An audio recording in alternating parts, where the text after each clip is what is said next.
चुनाव यात्रा में कहीं ना कहीं हम युवाओं का जो है भागीदारी जरूर लेते हैं, क्योंकि कहा जाता है कि आज की जो राजनीति है वो युवाओं के इर्द गिर्द घूमती है।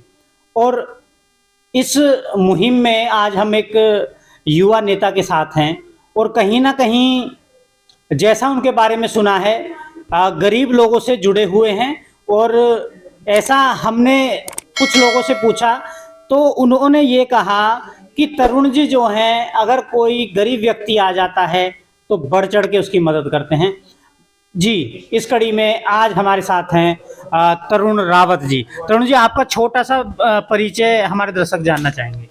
देखिए, पहले तो सबसे पहले मीडिया बंधुओं को नमस्कार। आप लोग गाजियाबाद में सर्वप्रथम एक्टिव रहते हैं, ये एक सराहनीय काम है, क्योंकि लोग ना अवॉइड करते हैं, मगर आप लोग सरकार विपक्ष पक्ष दोनों तरफ को लेते हैं, तो इस चीज़ में बड़ा आप सराहनीय है। दूसरा, नमस्कार गाजियाबाद की जनता, मैं तरुण रावत, अभी मैं महानगर अध्यक्ष हूँ महाराणा प्रताप वीर शिरोमणि सेना।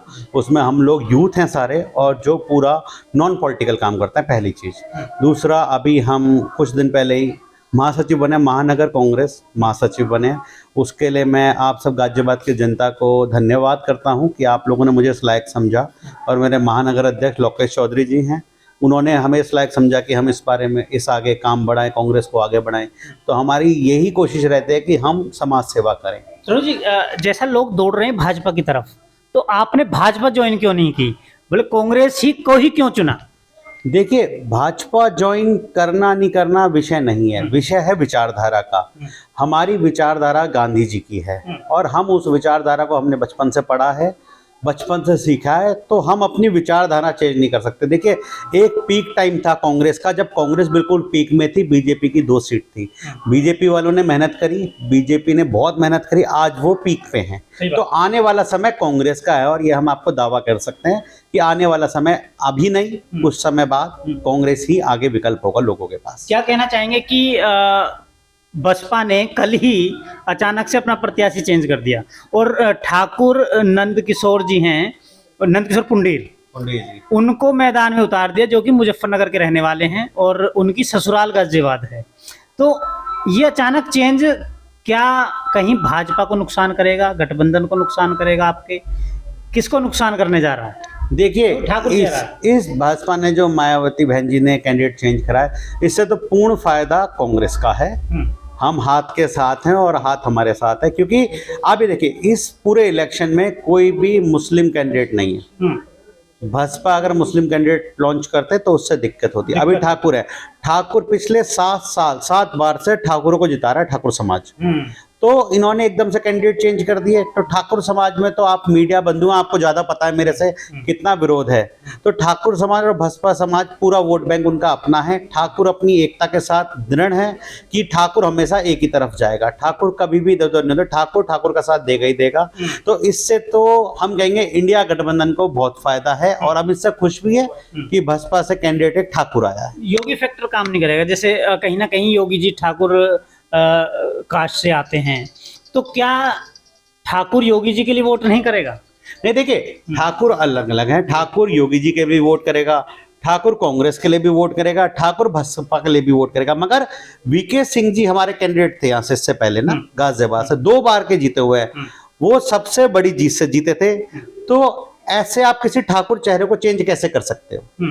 तो इसका विरोध तो समाज में हो रहा है, ठाकुर समाज में इसका बहुत विरोध है। तो इसमें से तो हमें यही समझ आता है कि आने वाला समय कांग्रेस का है और कांग्रेस ही आएगी। ठीक है, अब हम बात करेंगे तरुण रावत की। युवा चेहरा है और कहीं ना कहीं एक युवा सोच है। मेरा मानना यह है कि लोग चुनावी मैदान में तो उतर जाते हैं, लेकिन कहीं ना कहीं रणनीतियों को नहीं अपनाते हैं, और वो जो ट्रेडिशनल तरीका है चुनाव का, उसी से लड़ते रहते हैं।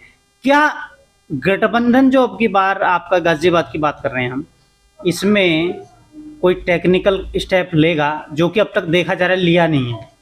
देखिए, गठबंधन हम डॉली दीदी के साथ हैं, हम डॉली शर्मा जी को डॉली दीदी बोलते हैं। यकीन मानिए, उनका संगठन बहुत मजबूती से काम कर रहा है, हम उनके साथ 100% लगे हुए हैं।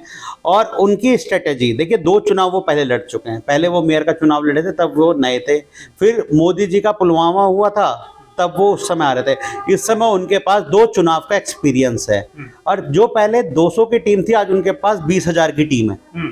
तो आप यकीन मानिए मोदी सरकार, योगी सरकार को जो चुनौती गाजियाबाद से दे सकते हैं वो डॉली शर्मा जी हैं और कांग्रेस ने बहुत मजबूत उम्मीदवार उतारा है जो हर चीज को मैनेज कर सकती हैं। उनकी टीम पूरी वर्किंग कर रही है। हमने 5 विधानसभाएं बांटी हुई हैं, 5 विधानसभाओं में अलग अलग टीम हमारी गठित हो चुकी है। दीदी ने उन सबको कार्य दे चुके हैं कि अपनी अपनी विधानसभा संभालें, आप ज्यादा एक्स्ट्रा ना करें, अपनी विधानसभा जो जो जने संभाल लेंगे वो मजबूती से लड़ेंगे। और सिंपल सी बात समझे ना, अगर इस बार कांग्रेस हारती है तो इसके बाद गाजियाबाद में चुनाव नहीं होगा, क्योंकि इस बार ये देखिए सपा, कांग्रेस, आप तीनों की कैंडिडेट डॉली शर्मा दीदी हैं और डॉली जी इस बार कैंडिडेट है। कल उनका नामांकन था। कल आप यकीन मानिए कांग्रेस नहीं, सपा के कार्यकर्ता भी जोर शोर से आए थे, आम आदमी पार्टी के भी कार्यकर्ता जोर शोर से आए थे और बीजेपी से पहले उन्होंने पर्चा भरा है। तो उन्होंने अपनी शक्ति का कल प्रदर्शन कर दिया है और हमें लगता है कि इस बार का चुनाव 50-50 पे रहेगा। 100% बीजेपी कहीं भी नहीं है। इस बार हम टक्कर दे सकते हैं। क्या सोच है तरुण रावत की आगे राजनीति में आगे बढ़ने की? देखिए राजनीति में क्यों आए?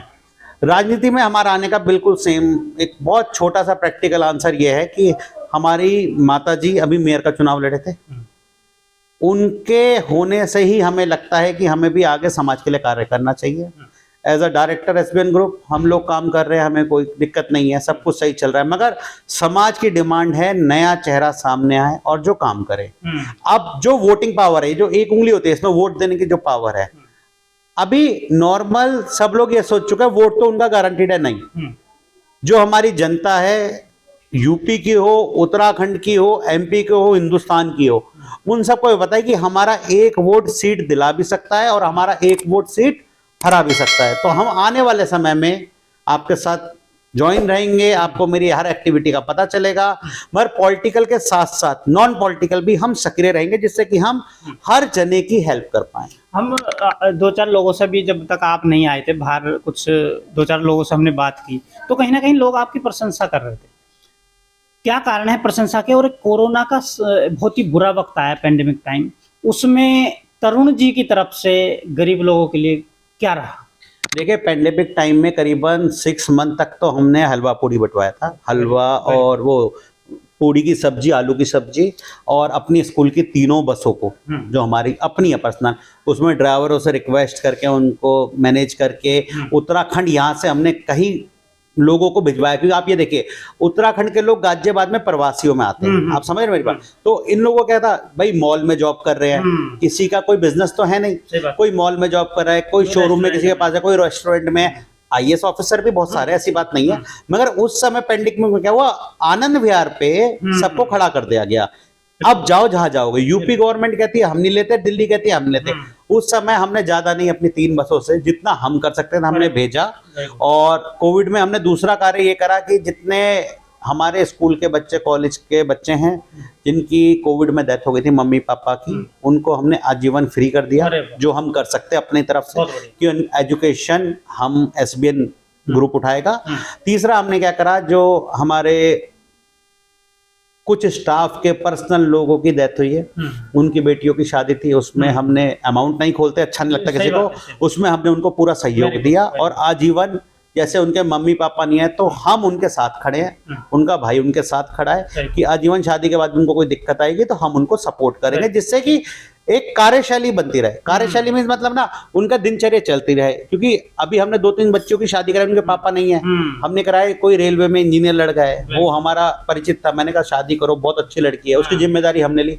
इतना भी बहुत होता है। कोविड में बहुत जनों की डेथ हो गई थी, मतलब उनको क्रिमिनेशन कोई कर ही नहीं रहा था, तो उसका क्रिमिनेशन हमने खुद कराया। बस मेरा कोविड की सेवा तब बंद हुई जब मैं खुद एडमिट हो गया। अच्छा, वेरी गुड। जब 30 डेज में बीमार रहा कोविड में, तो मुझे देखने कोई नहीं आया, उस चीज का मुझे बड़ा दुख है। बात करेंगे कि कभी तरुण रावत को कलम की ताकत मिलती है, राजनीतिक कोई रुतबा मिलता है, तो कलम की ताकत आने के बाद आप समाज सेवा ज्यादा कर पाएंगे, तो क्या प्राथमिकता रहेंगे? एक युवा सोच क्या सोचती है?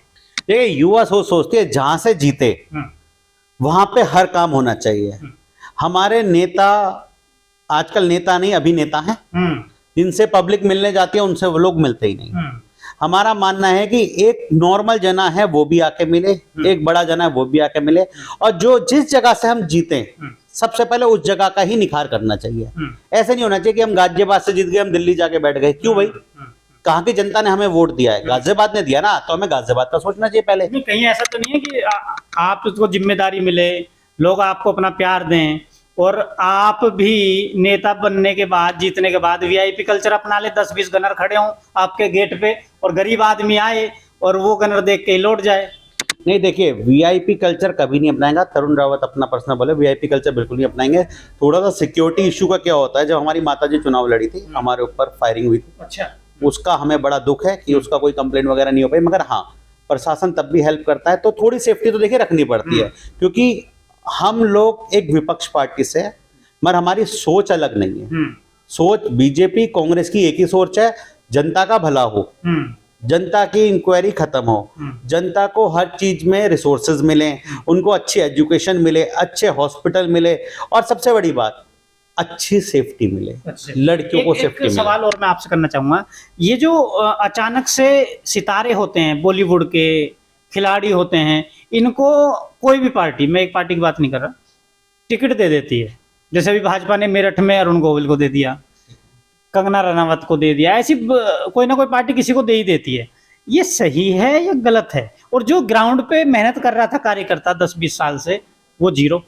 देखिए, इसमें तो मैं कहूंगा, इसमें ना कार्यकर्ता बड़े विरोध करते हैं। इसमें हम बीजेपी को हाईलाइट नहीं करते, हम किसी पार्टी की बात नहीं करते, मगर इसमें क्या होता है, आप ये समझिए, मेरठ मंडल के इतने कद्दावर नेता हैं हमारे बीजेपी के, है ना, उन्होंने पिछले 10 साल से मेहनत कर रहे हैं, जीते भी हुए, ऐसा नहीं कि हारे हैं।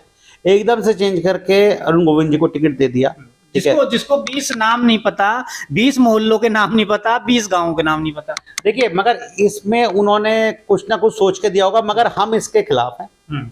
हमेशा इलेक्शन लोकल बॉडी पे होना चाहिए, जो उनका नेता है उसी को टिकट मिलना चाहिए। जनता के बीच के नहीं, उनका समाज के बीच का व्यक्ति होना चाहिए, जिसने पिछले 10 साल में कोविड में, जो वहां से पुराने हमारे सांसद रहे हैं, उन्होंने इतना काम करा। देखिए, मैं विपक्ष में तब भी उनकी तारीफ कर रहा हूं, उन्होंने इतना काम करा है, हर चीज मैनेज करी, कोविड पेंडेमिक देखी, रूल एंड रेगुलेशन मेंटेन करवाए, लॉ एंड ऑर्डर मेंटेन करवाए, मगर हासिल पाई क्या हुई? उनको हटा दिया गया। क्यों? किस बेसिस में आप हटा रहे हो? और अब आपने उनको टिकट दिया है जो जी मुंबई से आए, डायरेक्ट फ्लाइट करके डायरेक्ट इलेक्शन लड़ रहे हैं, और देखिए यकीन मानिए जीत के निकल जाएंगे और दोबारा पूछेंगे भी नहीं। क्या संदेश देना चाहेंगे जनता? देखिए, जनता को मेरा सबसे पहले प्रणाम। मैं चाहता हूं आप कांग्रेस, बीजेपी, सपा, आप इन सबको छोड़ के आप वोट करें जिसको आपको देना है, मगर जो आपकी एक उंगली है, आप किसी को भी राजा बना सकते हैं और किसी को भी फकीर बना सकते हैं। ये आपकी पावर है, इसका आप यूज करें और अपना वोट ज्यादा से ज्यादा मतदान करें। आप ऑल ओवर यूपी आप लोग मतदान करें जितना ज्यादा हो, और गाजियाबाद की जनता आप हाथ के साथ रहें। हाथ से हमारी इस बार प्रत्याशी हैं डॉली शर्मा जी, और हम चाहते हैं उनको आप जीते, क्योंकि इतना अच्छा मौका इस बार जो हमें मिला है गठबंधन से, सपा, आप और कांग्रेस तीनों एक साथ हैं, तो इससे मजबूत विपक्ष आज तक नहीं हुआ बीजेपी के सामने, और बीजेपी को भी इस बात की चिंता है कि इस बार इलेक्शन का रिजल्ट क्या होगा। ठीक है, आपका बहुत बहुत धन्यवाद। और जैसा कि मौलिक भारत की मुहिम रहती है कि जो लोग वीआईपी कल्चर अपनाते हैं, कहीं ना कहीं उनको लोग वोट देना बंद कर दें। दूसरा, जो बाहरी कैंडिडेट आता है और वो भी बॉलीवुड से आता है, क्रिकेट से खिलाड़ी होता है या अदर कोई खिलाड़ी होता है, कहीं ना कहीं वो चुनाव जीतने के बाद भाग जाएगा और जनता ठगी की ठगी रह जाएगी। इसलिए हमारा मानना है कि लोकल व्यक्ति का चुनाव करें, बाहरी व्यक्तियों को खदेड़ा जाए।